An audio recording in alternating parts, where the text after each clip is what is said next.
Hello, listeners. I'm Timstradamus, and that song, Spooky, Scary Skeletons, is stuck in my head now. Spooky, scary skeletons. Yeah, Voice played it on the piano last night, and it owns a spot in my head, rent-free. Rent-free. Send shivers down your spine. There it is. And as you can tell, with me as always is my talented and beautiful co-hostess, Voice. Good morning, Timstradamus. And would you like to hear a joke just to get your mind off that song? Please.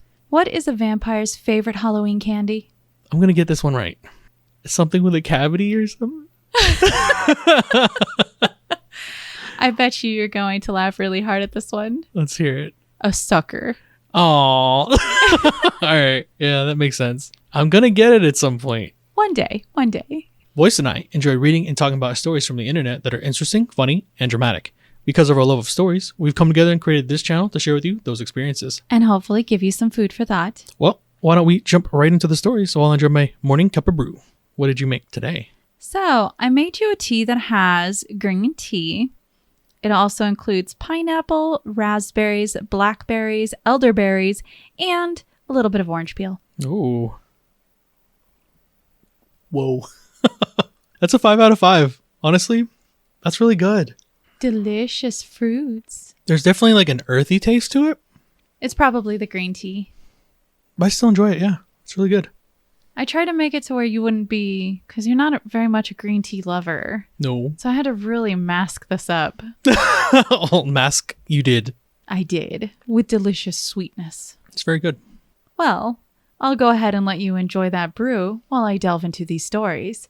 For any listeners wanting to follow along, all story links are in the description below. For our first story. Am I the a-hole for asking for a dress code exception and ruining my relationship with my sister-in-law? I, female 28, am a Muslim woman. I was not raised Muslim, but I converted during a difficult time in my life, and I honestly believed it saved me. My husband, male 30, was there for me during this time and has always understood my reasons and is very supportive despite being an atheist himself. My husband's sister, female 24, is getting married and asked me to be a bridesmaid, which I am thrilled to do.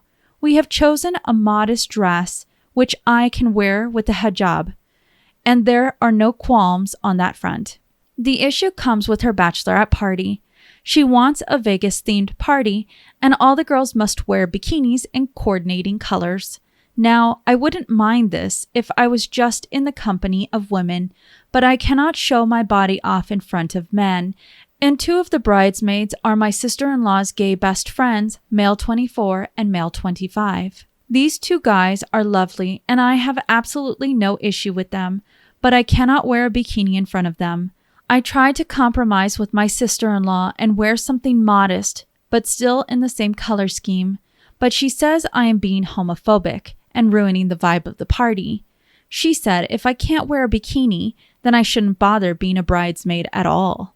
My husband said I need to do whatever makes me comfortable, but my mother-in-law, female 62, is saying that I am driving a wedge in the family over nothing, and it isn't like I have never worn a bikini before and I can set aside my ideas for one night. She said that they don't count as men under the Muslim definition because they are gay and won't look at me like that, and I am purposefully being difficult. My sister-in-law has followed through with uninviting me over this, and said she'll never be able to see me the same way again because of my selfish behavior. So I come to the internet to ask if I am being an a-hole. Before I delve into the edits of the story, just to let all listeners know, if you don't want to continue hearing this part, you can go ahead and skip to the next section. Edit to answer some questions. 1. Will the men be wearing bikinis? No, they will be in Speedos. 2. Will the party be in a public place? No, the bridesmaids have rented a private house with a pool area. As this is the case, I would have been happy to wear a bikini if A. There were only women in attendance, and B. I was not in any photos while wearing a bikini. I did discuss this with the bride. 3. Given the harem theme, how can you attend? I understand the drinking, gambling, etc. are all harem practices. While I do not partake in any of these myself, I cannot control what other people do, and I was not involved in deciding the theme. I would have been happy to attend sober and not partake in harem activities, which the bride also knows about. While I can understand this may make me seem like a spoilsport, the bride had no issue with this. The bride's only issue has consistently been that I am not wanting to wear a bikini, despite the fact that her friends have no sexual interest in me. 4. How is this different from there being men around that I can't marry? An example, no need to cover myself. I chose to veil and dress modestly because of my personal dedication to my religion. I will not put that aside because of some loophole that says that because they are gay, we could not get married. 5. You are picking and choosing in your religion, not a question but a statement. Yes. I suppose that in some ways I am. I am a woman living in a Western country, and I cannot live each day as if society around me were perfectly structured for my faith. I cover, I eat halal, I pray, and a number of other things, but sometimes we are thrown into unexpected situations and we need to adapt. That doesn't mean that I need to give up my faith, but I believe that Allah knows my intentions, and so long as I do my best to uphold the faith, then that is what I can do. In this case, I can still be involved in the festivities while being dressed modestly. 6. How can you be married to an atheist? As I said in my post, I converted during a very difficult time in my life. At the same time, I was married to my husband. I understand that it is a sin to be married to someone who does not share my faith, but this man has been someone who has been my rock and has stood by me through thick and thin. While he may not be Muslim, he has a good heart and we love and need each other. There is much more at play here than a simple black and white, and I am not willing to either divorce him or force him to convert when he doesn't want to, which would be a horrible thing to do and is also considered a sin. As much as I appreciate him being understanding and considerate of my faith, I owe it to him to show his religion, or lack thereof, the same consideration and respect. 7. How can you be around these non-Muslim people and people who are committing sin, i.e. drinking, gambling, etc.? I would like to unequivocally say that I have no issue with what other people do with their lives as long as they aren't hurting someone else. I am not here to force my religion or beliefs on anyone else, and I can have friends who have different beliefs. Please do not assume that I hate the other girls for choosing to dress immodestly, drink, and potentially gamble. In the same strain, I do not hate the gay men for being who they are. This post is not about me wanting to force others to change. This post is about me asking that I dress conservatively in line with my beliefs. 8. Are you radicalized? I included this in my question and answer section more as a joke than anything. There are millions, if not billions, of Muslims around the world, and most of them are good, decent people. While I can acknowledge that there are some dark aspects associated with my religion, I do not have anything to do with that, and we must remember that people can corrupt anything to align with their own agenda. Please stop sending me hateful messages. I hope that answers everything. There are a lot of comments, and it is difficult to see everything. That was a very long story. It was a long story and a very large edit because a lot of people had so many questions. I feel like she fleshed out her position, her beliefs, everything that anybody had a question on as clearly as possible, which is why I included it. I mean, she definitely would need to in this type of story because it is a very layered one. Given everything that our piece says, all of it, because there is a lot, she didn't have to go into any of that explanation for anyone. Because I'll say it like this. If someone says that they're uncomfortable with the situation that they're in, that is the end of it. ROP says it. She does not want to wear a bikini at the bachelorette party. Regardless of whether or not it's a religious reason or if it's just because she plainly doesn't like wearing bikinis. That's the end of the conversation. So the fact that she had to defend herself tooth and nail from not only, it sounds like, her sister-in-law, but her mother-in-law as well? Correct. Ugh, how bad is she? But in this situation, OP, you're 100% not the a-hole. And the consensus on Reddit is our OP's not the a-hole. Although, yes, you had a lot of people asking questions, and they really were questioning on the validity of all of it. I suppose more just like the contradictions that is her beliefs versus what she's about to do. Now, the way that a lot of Redditors put it down and to match their consensus is if you just stripped just that away, only that, and our OP said, I don't feel comfortable wearing a bathing suit to this event, period. That's it. That's the end. That's her body.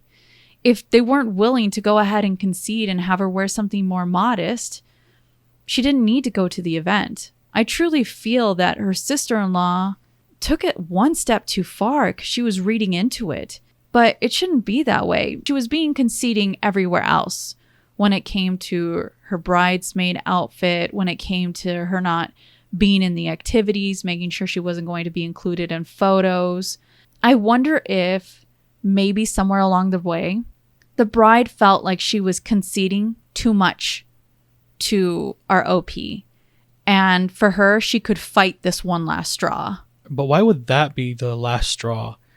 Making someone wear something, especially when you're talking about a bikini, why would that be the one thing you fight for?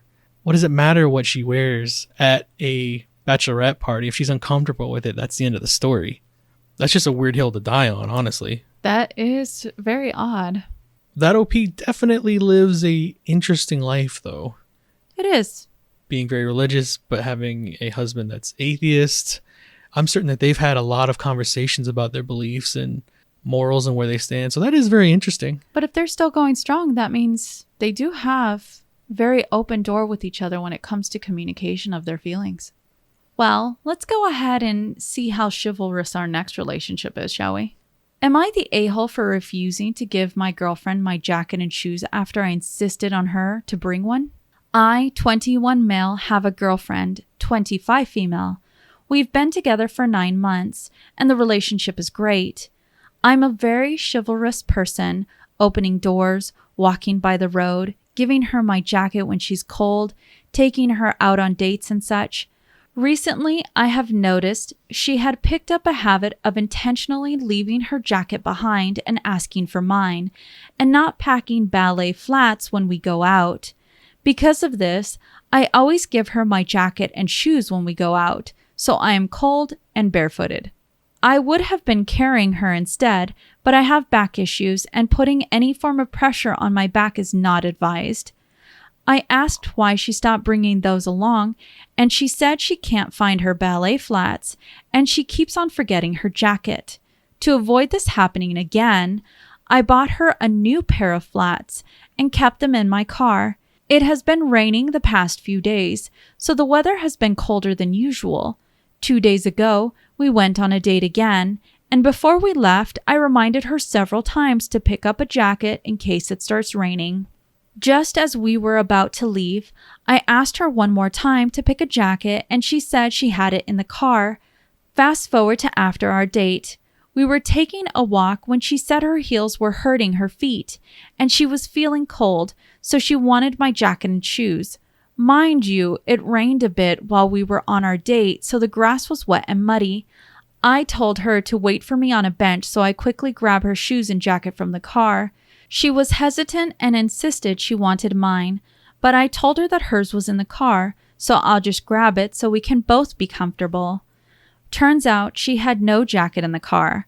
I was obviously annoyed at this point, so I called her to come to the car and that we're going home. She was mad at me and said that I was petty for ending a date because of a common jacket. I told her that wasn't the issue, that it was the fact that she had lied about picking up a jacket. Yes, I would have been frustrated if it was a mistake again, but when I realized she did it on purpose, I refused to give in. So, am I the a-hole? Let me pick this up and dust this off. What a spicy meatball. All right. Well, this story really does come down to respect and the lack thereof, because ROP is 21 and his girlfriend is 25, I believe. Correct. At 25, you should know enough to, especially when you're going out, bring a jacket and flats. Especially when your date is telling you, bring a jacket and flats. He says on numerous occasions that this is what's been happening throughout their relationship so far. When we go places, always have flats, a jacket. We even have fold-out chairs. And a blanket. And a blanket. You learn things, though, as you go along. And this sounds like a new relationship kind of problem. Honestly, OP, you're not the a-hole in my opinion. You've talked to her several times about doing this. It does sound like maybe there's some type of, I don't know if I want to say power grab happening, but it might be something that she's seeing how much she can get away with. I don't like saying that because it doesn't sound malicious to me, but if you're doing it constantly, and then for this last situation, she's expecting him to walk barefoot in the cold rain without shoes on. Jacket's one thing. Fine. I can kind of get behind in that situation. If she doesn't have it, it starts raining, throw it on your girlfriend. But to sit there and tell your boyfriend that he needs to walk barefoot in the mud when you have shoes that you can make it to the car with, why is that even happening? I don't understand. I understand chivalry, opening the door and all the other things that come with being a gentleman. But when you constantly are the one going out of your way, it sounds almost, to not at least do your part in the relationship, I think it goes beyond that at this point. If you can't have an honest conversation and she can't see where you're coming at, because chivalry goes both ways. She should be giving it back to you. And that comes with being considerate in a relationship. So, yeah, you're not the a-hole in this situation, OP. Well, the consensus is that our OP is not the a-hole. In fact, people were calling it out exactly as she's testing your boundaries. And that's a form of manipulation that she's doing. If you found out that she lied about having a jacket in the car after you reminded her not once, but twice to make sure that it was there. Now, personally for me, I've heard and I've had it happen where, Timstradamus, you've given me your jacket when I've gotten cold. However, I've never asked for your shoes off your feet if my feet have hurt. You know, I've just decided to go ahead and cut that visit short because either I can handle walking and my feet hurting a little or I can't and we go home. There's been some occasions where I jog back to the car and grab your flats, but... Yes. But we have those conversations. My feeling tells me that he did this chivalrous act of giving her his shoes and his jacket, and she liked it so much that she wanted it again and again and again, probably because she never experienced that type of chivalry. And I must say, it is extremely rare, at least I've never heard of it, where a man gives his shoes to a woman if her feet hurt. Yeah, I've not actually seen that happen before, but every relationship operates differently. And every person is very different, which is why I'm not saying it's impossible, but I'm saying it's very rare. And if it's so rare that you're the one to experience that, it would be, I imagine, probably a little bit of a dopamine rush. And I'm wondering if it's just gotten to the point where rather than being aware that our OP also needs to be thought of his comfort and his feelings, he doesn't want to be walking around barefoot and uncomfortable, but now is his girlfriend only feeling and thinking about what she feels only? That's a very one-sided relationship, which is what a lot of individuals put down inside of the comments. As partners, you should definitely be considerate of each other and not expecting for someone to always take an L for you. Agreed. Well, let's go ahead and head into our next story and see what you think about this, Will. Am I the a-hole for expecting my daughters to share their grandma's inheritance 50-50 regardless of the will? I have 2 daughters that were my late mother-in-law's only grandchildren. Ellis, 22 female, and Rhea, 21 female. She always favored Ellis because Ellis wanted to follow in her footsteps and be just like her. She spent so much more time with Ellis, teaching her her profession and using her connections to get her set up in her field. When she went into care, she had to disperse her assets to pay for it. She took another opportunity to favor Ellis by making sure she alone got her tools and a small amount of land that she used to set up greenhouses. She passed a little over a year ago, and we got a letter in the mail about a trust that she had set up about a decade ago. There isn't much, about $30,000. The trust states that it's supposed to be shared equally between her grandchildren and can only be fully dispersed when the youngest is 21. The only 2 grandchildren are my daughters, Ellis and Rhea just turned 21. We asked about it and got the answer that, unfortunately, only Ellis is eligible to withdraw any money from this trust. She set up a clause that anyone who had a child before the minimum age to inherit is automatically disqualified. In short, if one of the grandchildren has a baby before age 21, they get $0 and their portion goes to the other heirs. Rhea has a 2-year-old son, and Ellis doesn't have kids, so according to the terms, Ellis gets 100%. I'm pissed. My wife wants to just let it go and ignore that it ever existed just like the land. I don't. My mother-in-law never treated Rhea like a real grandchild. She never spent real time with her or gave her the same opportunities. At the same time she set this up, Ellis had to undergo a hysterectomy. She set this up so that only Rhea could fail, and she'd have an excuse to get a dig in one last time.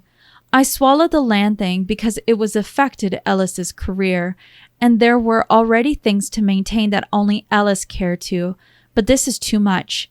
I think Ellis is obligated to do the right thing and split this with her sister. Ellis thinks we shouldn't fight the will, and my wife is trying to stay neutral. Edit. Ellis had a PID from an STI she was born with. My wife got it from Ellis's bio father, but didn't discover it until Ellis was a year old. It didn't occur to her to test her daughter because she didn't realize she had it while pregnant. And 2, adopted children are just as real as biological children. What a story.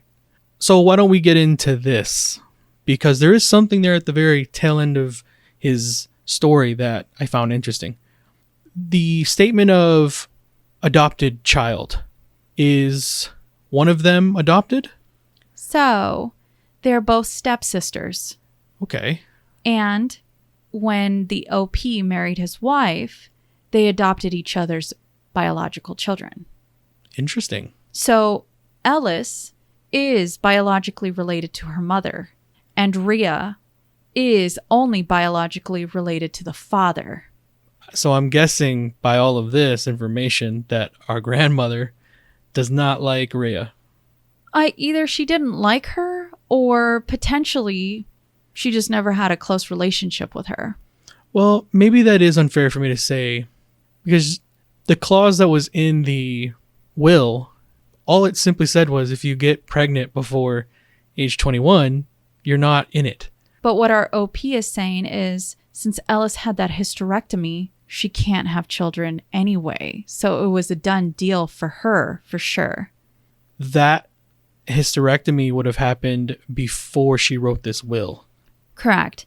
He actually put down at the time she set this up, Ellis had to undergo a hysterectomy. Okay.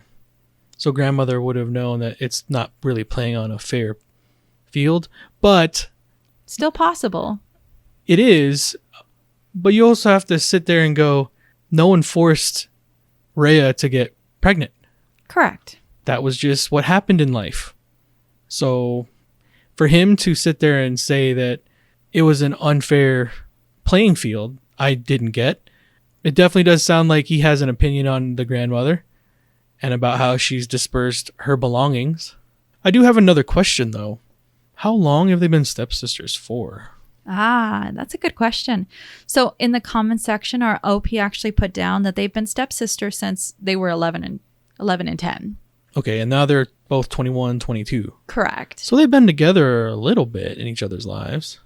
Right, but I can imagine that if Rhea wasn't willing to go ahead and accept her grandmother-in-law, there's just so many things that I can imagine where the grandmother didn't develop a strong relationship.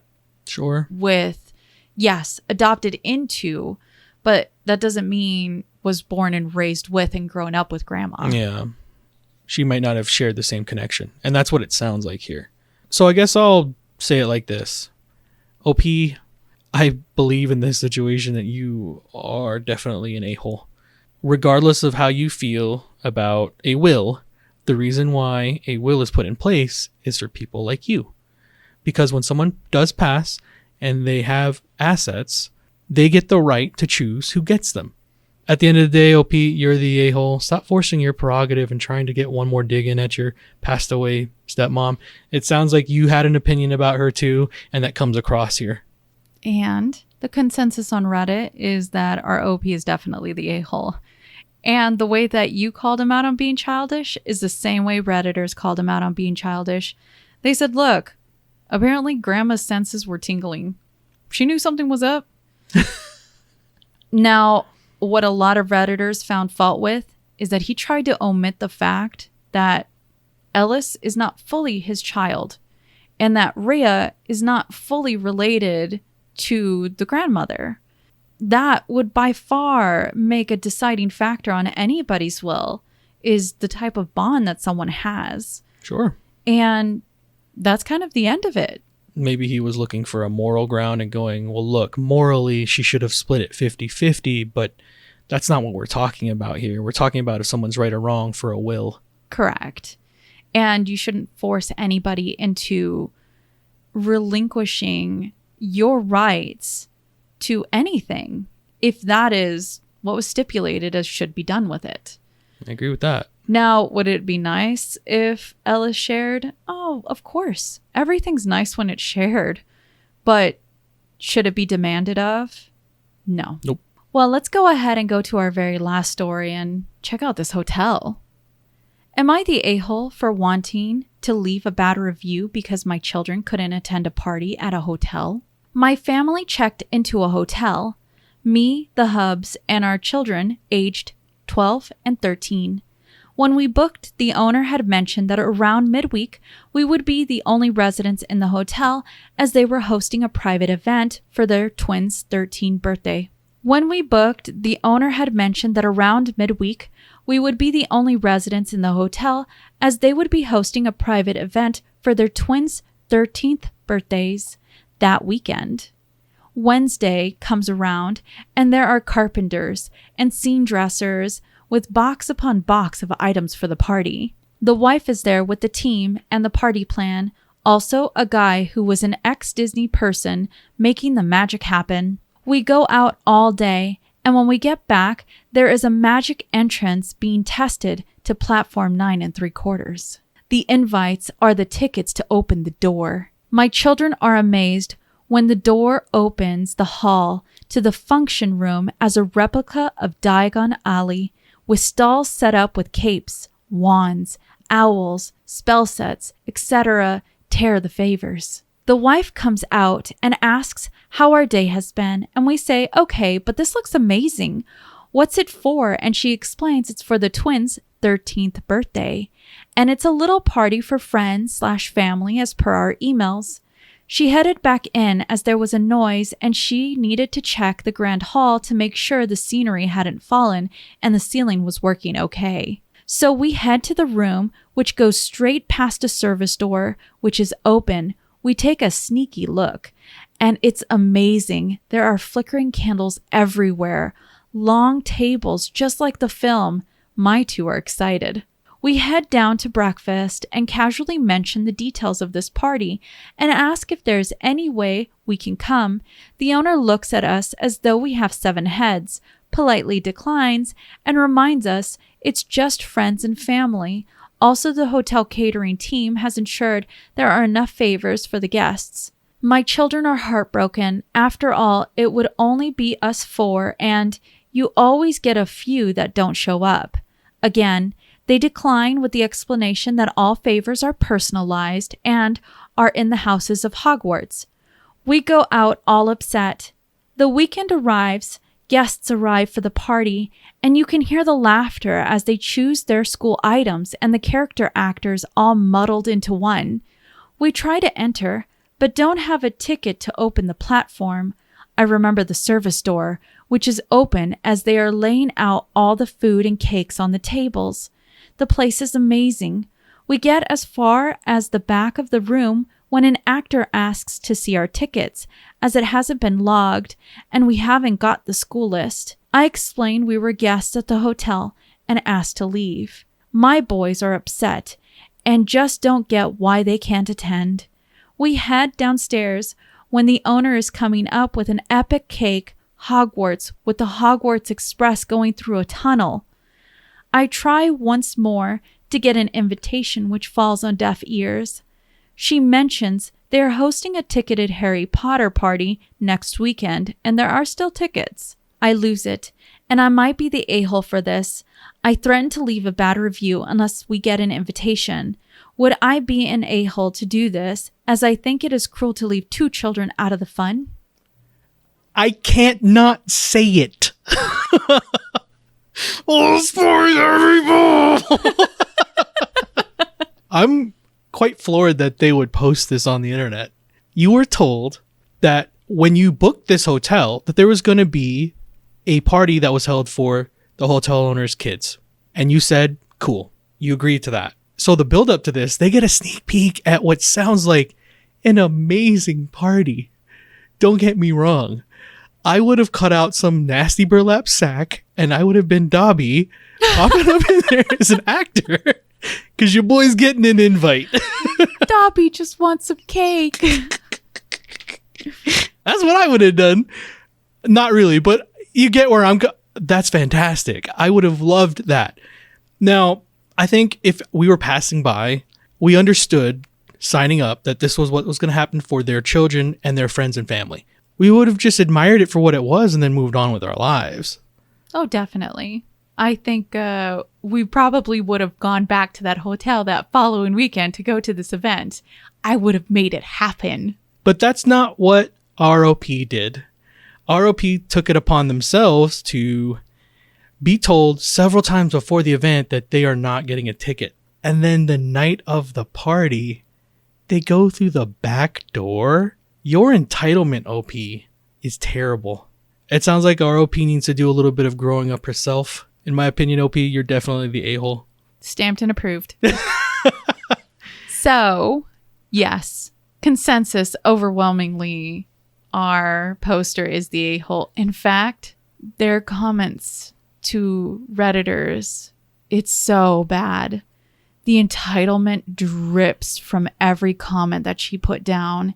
Individuals were saying, well, what do you expect? They said that they were closing down the whole hotel for this. And she said, they're 13. They were kids. I thought this was just going to be ice cream and cakes and that's it. And it's, in the end, it's truly none of her business what they were doing.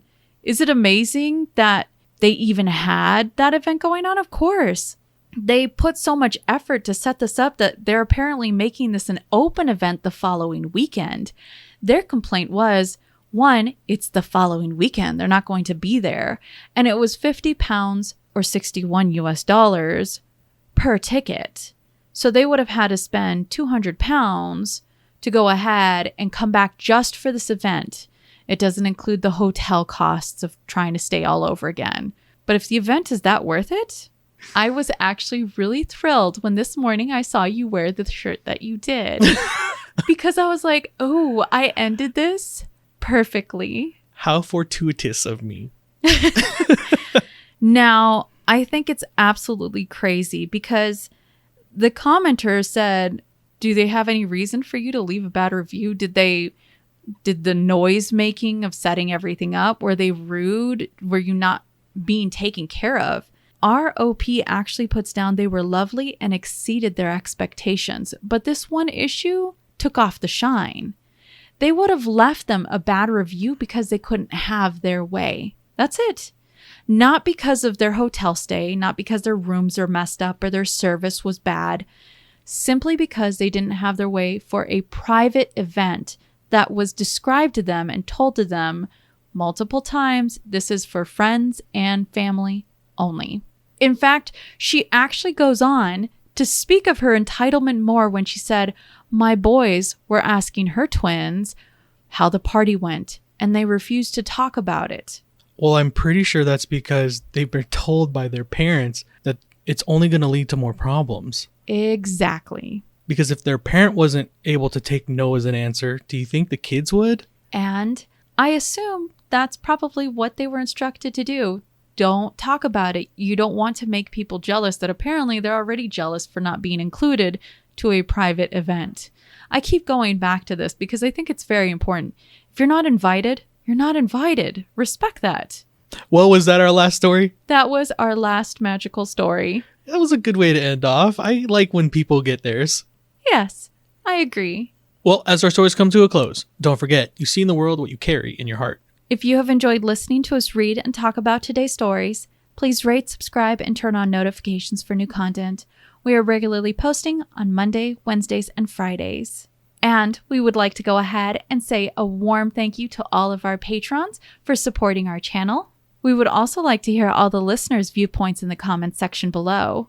What is your Hogwarts house? And remember, if you post it, maybe we'll get our acceptance letters. Mischief managed.